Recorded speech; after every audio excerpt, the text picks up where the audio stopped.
Hello friends, welcome to my channel. Myself Rajkamal. Friends, आज जिस share की बात करेंगे वो है BCG, ब्राइटकॉम ग्रुप। बहुत एक्टिव शेयर है इस वक्त। बहुत से होल्डर्स जानना चाहते हैं क्या करना चाहिए इसमें। फ्रेंड्स, अगर स्किप करे बिना लास्ट मोमेंट तक बन रहे हैं ना मेरी वीडियो में, तो आपके सारे डाउट्स क्लियर कर दूंगा और एक फाइनल कंक्लूजन लेकर उठेंगे आप कि वाकई में इसमें हमें क्या करना चाहिए और क्यों। फ्रेंड्स, मेरा एनालाइज करने का तरीका विथ रीज़न होता है हमेशा। मैं विदाउट रीज़न कोई बात नहीं करता और ना ही मैं करना चाहता हूँ। ये शेयर 20-22 रुपये से 122 तक चला गया। इन्वेस्टमेंट करने वालों ने इन्वेस्टमेंट कर दिया और इस वक्त ये बिलो ₹42 है, बाइंग के लिए अवेलेबल है। यानी कि ये 65% से भी ज़्यादा का डाउनफॉल पे इस वक्त। अगर आप ये सोच रहे हैं कि ये इसका एक अप्रूव्ड बाइंग लेवल है, तो जी हाँ, वो सही सोच रहे हैं आप। इसमें ये अप्रूव्ड बाइंग लेवल है इन्वेस्टमेंट पॉइंट ऑफ व्यू से। और अब आप ये भी सोचेंगे कि इन्वेस्टमेंट के लिए क्यों कह रहे हैं, क्योंकि जो मार्केट में हवा बनी हुई है वो यही बनी हुई है कि इसमें इन्वेस्टमेंट करना ही नहीं चाहिए, और जिन्होंने इन्वेस्टमेंट किया हुआ उनको ऐसा लग रहा हो फंस गए हैं। फ्रेंड्स, हमेशा इन्वेस्टमेंट करने से पहले मैं आप लोग को कई बार समझाता हूँ कि 52 वीक हाई होल्ड लो हमेशा देखिए, और उसके बाद में उस कंपनी की रिजल्ट्स को भी एनालाइज कीजिए, ताकि आपको पता चले कि जिस ट्रैक मूवमेंट से अपर लेवल पे जा रहा है तो क्या उसके रिजल्ट्स उसको अलाउ करते हैं कि वो इतने ऊपर के लेवल पे स्टेबिलिटी देगा शेयर, और स्टेबिलिटी देने के बाद में आपको आपके इन्वेस्टमेंट पे रिटर्न भी देगा। ये हमेशा देख लेना चाहिए, सोच लेना चाहिए, परख लेना चाहिए। मैं बताता हूँ आपको मैं क्या बात कहना चाह रहा हूँ। पिछले 5 साल का अगर आप इसका रिजल्ट देखेंगे ना, 2018 से लेकर 2022 तक का, तो 2022 से best performance in terms of revenues और in terms of net income. अब आप मेरी बात समझ रहे हैं। 18, 19, 20, 21 कांस्टेंट प्रोग्रेस, लेकिन 2022 में better progress, double progress, revenues और नेट इनकम दोनों ही पॉइंट ऑफ व्यू से। तो नेचुरली शेयर जब बिलो ₹5 चल रहा था 5 सालों में, आप देख लीजिएगा, ₹1.62, ₹2, ₹3, ₹5 के नीचे था।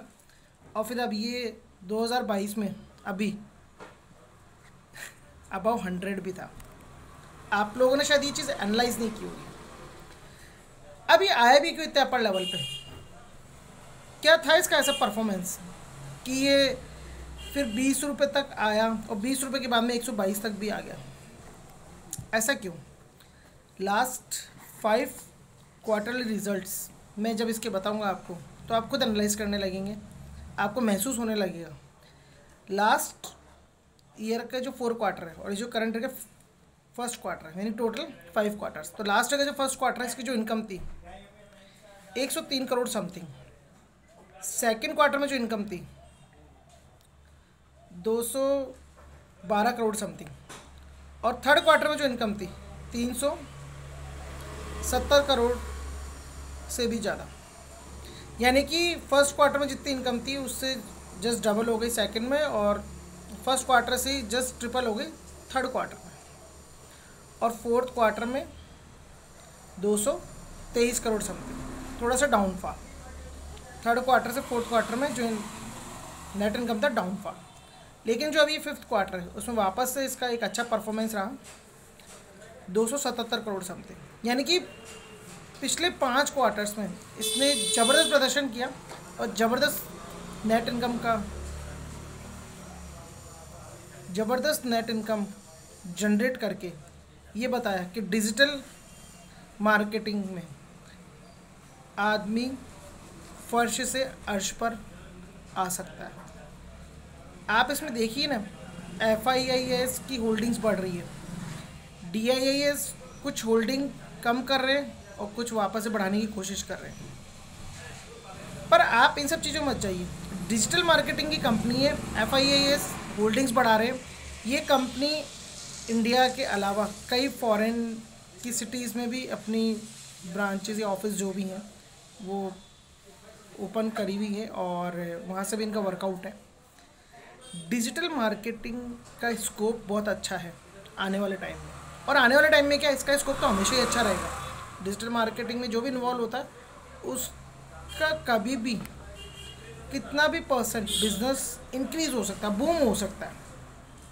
आप देखिए ना, FIIS की उसमें होल्डिंग बढ़ा रहे हैं, और जो इसकी ये डाउनफॉल का जो रीज़न है ना, वो सिर्फ एक मेन उसी रीज़न से चल रहा है जो इसके ऑडिट की न्यूज़ है, जिसको ऑडिट, इसकी जो ऑडिट को लेकर के जो न्यूज़ चल रही है मार्केट में, उस पर भी क्या रिज़ल्ट आना बाकी है, रिज़ल्ट आ गया जो भी है। लेकिन फ्रेंड्स, मैं बात करता हूँ सिर्फ शेयर की। पिछले 5 सालों में बेस्ट परफॉर्मेंस 2022 में, और पिछले 5 क्वार्टर्स में भी बेस्ट परफॉर्मेंस। फर्स्ट क्वार्टर से डबल इनकम सेकंड क्वार्टर में, फर्स्ट क्वार्टर से ट्रिपल इनकम थर्ड क्वार्टर में, और फिर फोर्थ क्वार्टर में थोड़ा सा डाउनफॉल, और फिफ्थ क्वार्टर में भी बेटर परफॉर्मेंस। तो फ्रेंड्स, ये शेयर 22 रुपये से 122 तक चला गया। लेकिन इन्वेस्टर्स को बस एक ही बात सोचनी थी कि भाई प्रॉफिट डबल ट्रिपल चौपल इतना ही बढ़ रहे हैं, तो भाई ये शेयर भी तो, ये देखिए ना, बिलो ₹10 से, फिर उसके बाद में 20, फिर 20 से ये गया 120। तो भाई आप भी डबल ट्रिपल यानी कि 40 60, ये इसका रेंज था इसमें इन्वेस्टमेंट करने का। और जब 60 की स्टेबिलिटी देता तो थोड़ा सा शेयर नीचे भी आता है, यानी कि आपको हमेशा इसमें इन्वेस्टमेंट करना चाहिए था दुगनी तिगनी इसकी जो परफॉर्मेंस है इन टर्म्स ऑफ नेट प्रॉफिट को लेकर के, उसके हिसाब से। आप समझ रहे मेरी बात को? भाई इसका कोई प्रॉफिट 6 गुना थोड़ी ना हो गया एकदम से, और ये 6 गुना परफॉर्मेंस दे रहा है और स्टेबिलिटी भी दे देगा। आप कई शेयर्स के बारे में उससे जान लीजिए, जैसे कि सूरत टेक्सटाइल हुआ, ऊर्जा ग्लोबल हुआ, और क्या बोलते हैं ये ओरिएंट ग्रीन एनर्जी हुआ, TTML लिया, ये सब बहुत सुपर फास्ट ट्रैक से अपर लेवल पे गए थे और बहुत से इन्वेस्टर फंस गए और आज भी फंसे हुए हैं। अरे भाई आप 52 वीक लो तो देखो और फिर हाई देखो, कितना कितना गुना बढ़ गया। कोई 2 रुपये का शेयर 30 रुपये चला गया, 35 रुपये चला गया, यानी कि 17 टाइम्स वो अपर लेवल पे चला गया। और आप सोचिए तो सही ऐसा क्यों गया है? क्या उसके रिजल्ट भी उसको अलाउड करते हैं इतने अपर लेवल्स पे आने के लिए और स्टेबिलिटी देने के लिए?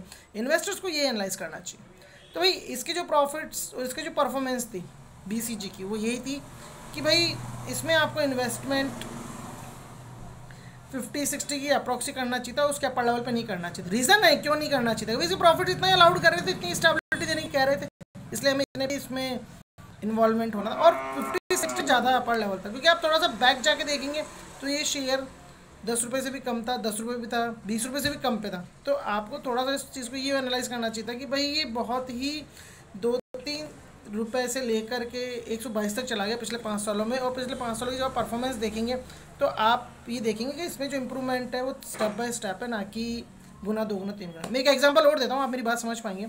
जैसे कि अडानी पावर शेयर भाई क्यों चला गया 400 से ऊपर? क्योंकि उस कंपनी में जो प्रॉफिट होने लगे वो 200 करोड़ समथिंग होने लगे, फिर एकदम से 4000 करोड़ होने लगे, यानी कि परफॉर्मेंस कितना गुना बढ़ गया। तो नेचुरल है शेयर को भी जब आप देखेंगे 52 वीक लो तो 70-75 रुपये दिखा रहा होगा, और हाई दिखा रहा होगा अभी 400 से भी ऊपर का, यानी कि 5-6 गुना। तो भाई रिजल्ट भी तो इतना बढ़ गया एकदम से, तो शेयर की स्टेबिलिटी भी बढ़ गई, अपर लेवल पर उसको स्टेबिलिटी मिल रही है। यानी कि ऐसे नहीं कि वो शेयर फिर वापस एकदम से नीचे 100 से बिलो आ जाएगा। अब आप समझ रहे मेरी बात को? रिजल्ट को भी एनालाइज करना पड़ता है ताकि हम ये डिसीजन ले सकें।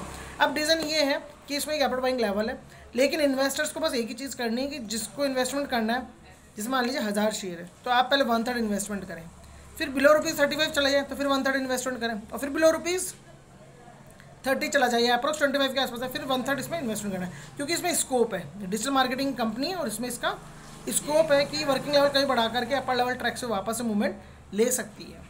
और इन्वेस्टमेंट करने का मैंने तरीका बता ही दिया आपको। थोड़ा सा रिस्क रहेगा, रिस्क हमेशा शेयर मार्केट में रहता है, रिस्क आपको अपने ओन लेनी होगी, क्योंकि मेरी इसमें ऐसी कोई रिकमेंडेशन नहीं है, लेकिन मुझे मेरे व्यूवर्स ने बोला कि एनालाइज करके बताइए, तो मैं एनालाइज करके बता रहा हूँ।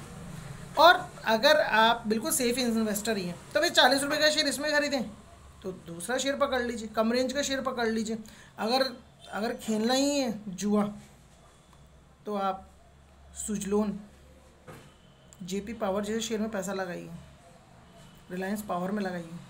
अगर आप रिस्क लेनी ही है भाई, जो भी चीज़ थी मैंने आपको क्लियरली बता दी, जो रीजंस थे मैंने आपको क्लियरली बता दिए। 120 के लेवल पे जो फंसे हुए हैं, अगर एक शेयर और डाउन जाए तो उनको एवरेज बनाना चाहिए, या फिर ऐसे ही और किसी शेयर में जो कि बिलो ₹15 चल रहा हो और फ्यूचर में 30-40 रुपये तक आने का मादा रखता है, उसमें इन्वेस्टमेंट कर लेना चाहिए। जैसे मान लीजिए 500 शेयर आपने इसमें ले रखे, तो 500 कोई और छोटी स्क्रिप्ट ले लीजिए 9-10 रुपये के आसपास, जैसे सुजलोन हुआ, JP पावर हुआ।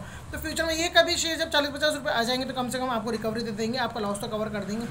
और ये शेयर भी ऐसी बात नहीं रिकवरी देगा मेरे हिसाब से। मैं मेरे रिसर्च एनालिसिस के बेसिस पे बोल रहा हूँ कि डिजिटल मार्केट का प्लेटफॉर्म है, FIAs होल्डिंग बढ़ा रहे हैं और इसका भी प्रॉफिट अच्छा चल रहा है, कंटिन्यू प्रॉफिट्स में कंपनी, कोई प्रॉब्लम वाली बात मुझे नज़र नहीं आ रही है। सिर्फ एक उस ऑडिट को लेकर के जो एक न्यूज़ चल रही है, अब आप मेरी बात समझ रहे होंगे कौन सी न्यूज़ चल रही है, तो बस उसके कारण एक थोड़ा सा डाउनफॉल है। और इतना डाउनफॉल थोड़ा सा आना भी चाहिए था, क्योंकि जो इसके रिजल्ट उसके परफॉर्मेंस से जो मैं एनालाइज करता हूँ उसके हिसाब से मुझे, मेरे हिसाब से लगता है कि ये इतने अपर लेवल पे शेयर स्टेबिलिटी दे ही नहीं सकता था। क्यों लोगों ने इसको अबव 100 खरीद लिया, आई डोंट थिंक सो, मुझे समझ के बाहर है। तो फ्रेंड्स, बन रही मेरे चैनल में मेरे साथ में एप्रोप्रिएट बाइंग लेवल जानने के लिए, प्रॉपर रिसर्च एनालाइज जानने के लिए और प्रॉपर कंसेप्ट जानने के लिए इन्वेस्टमेंट पॉइंट ऑफ व्यू से सब्सक्राइब कर लीजिए मेरे चैनल को। अगर आप मेरे न्यू व्यूअर हैं और पुराने हैं तो आप जानते ही हैं कि मेरा एनालाइज करने का तरीका कुछ इस तरह का रहता है कि मैं कंसेप्चुअल बातें बता करके ही आपको इन्वेस्टमेंट करने में हेल्प करता हूँ। Thanks for watching, have a nice time.